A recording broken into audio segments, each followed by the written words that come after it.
Нещата ми не оцеляха на това сливане, ако ме разбирате. Почувствах се като жертва на наводненията. Бях точно един като уния типове, дет ги дават по новините там. Всичко стана толкова бързо. Просто шпле! Всичко си замина. Предполагам, ще градя наново, няма как. Има нещо в сапящия мъж, което побърква жените. Аз не знам какво, но направо излизат от контрол. Виж го ти нашия. Си лежи там, той па се преработил пак този. Почива си. Трябва да върши нещо. За мен е важно да си почина, защото знам, че на другия ден, като всеки друг ден, ще играя по свирката. Особено като чуете у нея думи господа. Мислих си да... Това означава, че или трябва да местиме нещо, да ходиме до магазина. Знаете ли защо мъжете оплешивяват?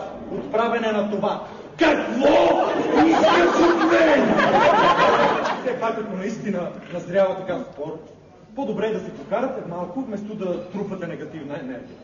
Накрая ще изгорите бушоните за нещо толкова глупаво, като защо се прибрал в тази лъжица в шкафа с чиниите? Само за да те побъркам! Скрил съм лъжици навсякъде!